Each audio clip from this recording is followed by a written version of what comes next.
여러분 안녕하십니까?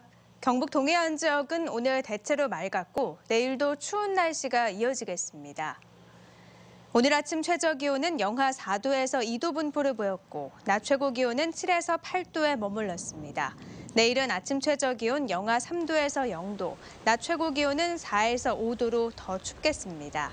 바다의 물결은 동해 전해상에서 1에서 3m로 일겠고 너울로 인한 높은 파도가 예상돼 해안가 안전사고에 유의해야 합니다. 어제 경주시 강동면 국당리에서 채취한 야생조류 배설물에서 조류 인플루엔자 양성 반응이 나왔지만 정밀 검사 결과 저병원성으로 드러났습니다. 경주시는 이번에 검출된 조류 인플루엔자는 저병원성인 H5N3로 전염성과 조류 폐사 가능성이 낮다고 밝혔습니다. 경주시는 강동면 일대 철새 도래지에 고병원성 조류 인플루엔자 검출 가능성이 여전히 높은 만큼 인근 양계 농가에 대한 출입 통제와 방역 강화 등 비상 조치는 계속 유지할 방침입니다. 고병원성 AI 확산 여파로 계란값이 역대 최고치를 넘어섰습니다. 유통업계에 따르면 홈플러스와 롯데마트에서 팔고 있는 계란 30개들이 한 판 가격은 7,290원이고 이마트에도 6,980원에 팔리고 있습니다. 한국양계농협에 따르면 산란계 농장에서의 계란 생산과 반출이 평소보다 30% 가까이 줄었고 유통업자와 대형마트들이 산란계 농장에 웃돈을 주고 물량을 확보하고 있어 계란 수급이 더 불안정한 상황입니다. 업계 전문가들은 내년 설 연휴까지 AI 여파가 지속될 경우 계란 대란 사태가 큰 고비를 맞을 것으로 전망하고 있습니다. 포스코건설이 포항 테크노파크 2단지 조성이 무산되자 92억 4천만 원을 지급하라며 포항시를 상대로 제기한 손해배상 청구 소송에서 패소했습니다. 서울고등법원 제32 민사부는 판결문에서 상수원 보호구역에 저촉돼 사업이 무산됐지만 포항시가 최선의 조치를 했다면 귀책 사유가 있다고 인정할 수 없다고 밝혔습니다. 포항 테크노파크 2단지 사업은 지난 2008년 포항시와 포스코건설, 서희건설 등이 참여해 연이릅 학전리 일대에 추진됐지만 대구지방환경청이 사업구역이 상수원 보호구역이라는 이유로 불허하면서 무산됐습니다. 포스코가 철강제 공급 확대 등을 위해 내년에 포항제철소 3고로의 대형화 건설을 추진합니다. 공사 기간은 내년 2월부터 6월까지 109일이며 고로 용량을 4,350세제곱미터에서 5,600세제곱미터로 늘립니다. 포스코는 고로 확장 공사로 원가 절감 등에 따른 생산성 향상과 함께 지역 경제 활성화에도 도움이 될 것으로 기대하고 있습니다. 김관용 경상북도지사는 오늘 도청에서 기자회견을 열고 올해 도정 성과와 내년도 도정 방향을 밝혔습니다. 김 지사는 신도청 이전, 국비 예산 12조 원 및 투자 유치 6조 원, 삼국유사, 신라환경 복원, 포항 울릉, 상주 영덕 고속도로 등 광역 SOC망 확충 등을 가장 큰 성과로 꼽았습니다. 내년도 도정 방향은 일자리와 투자 유치, 호찌민 엑스포 성공 개최, 지방 분권 등을 내건 가운데 신년 화두로는 국민들의 민생과 생활을 챙기면 나라가 저절로 편안해진다는 의미의 생생지안을 제시했습니다. 경상북도는 어획 감소 등으로 어려움을 겪는 어촌 경제 활성화와 인프라 구축을 위해 내년에 수산물 유통 가공 수출 분야에 220억 원을 투자하기로 했습니다.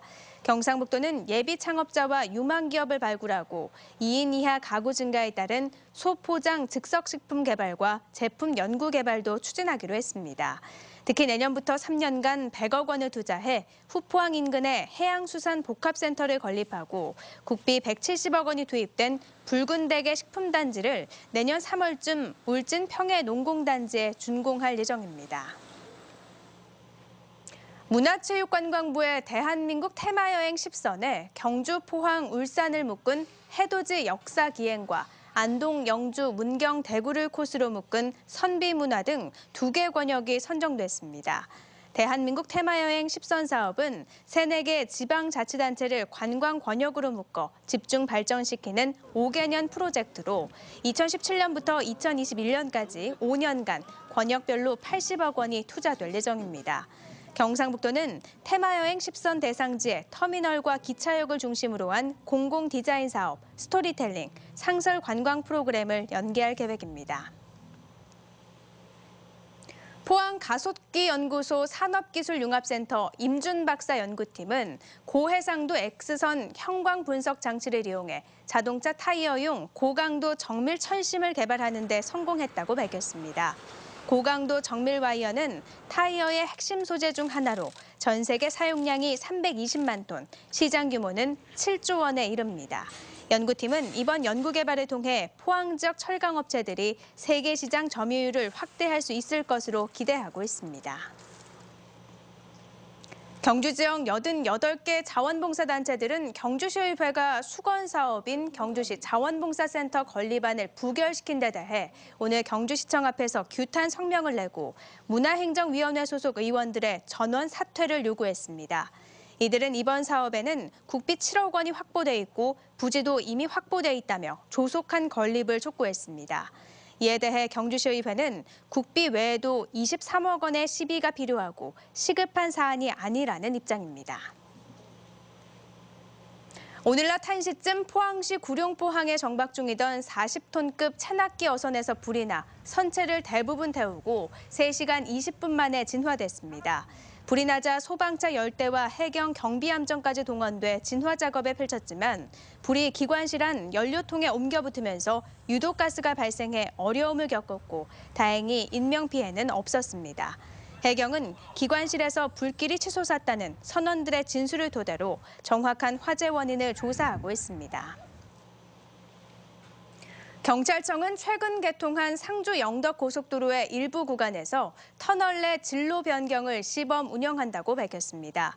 시범 운영 구간은 지품 9터널에서 영덕 나들목 12km로 달산 1터널 등 6개 터널이며 곡선 구간이 적고 조명과 안전시설이 잘 갖춰져 있다고 경찰은 판단하고 있습니다. 경찰은 터널 안에서는 현재 앞지르기와 진로 변경이 모두 금지돼 있지만 미국 등 외국에서는 길이 1km 이상 터널에서 허용하고 있기 때문에 이번 시범 운영을 통해 터널 내 진로 변경 기준을 마련할 방침입니다. 포스코 포항제철소는 오늘 포항산 쌀 2,650포를 포항시에 전달했습니다. 이번에 지원한 쌀은 포스코 임직원들이 마련한 1% 나눔 기금에서 5천만 원을 출연해 구매했으며 포항시 읍면동 29개 지역의 취약계층 1,300여 가정에 전달될 예정입니다. 경기 침체의 영향으로 경북 지역의 고액 기부자가 많이 줄었습니다. 경북사회복지공동모금회에 따르면 지난 11월 21일부터 시작된 희망 2017 나눔 캠페인 기간에 1억 원 이상을 기부하거나 약정한 아너소사이어티 신규 가입자는 1명에 그쳐 지난해 이 기간 9명이 신규 가입한 것과 비교해 크게 감소했습니다.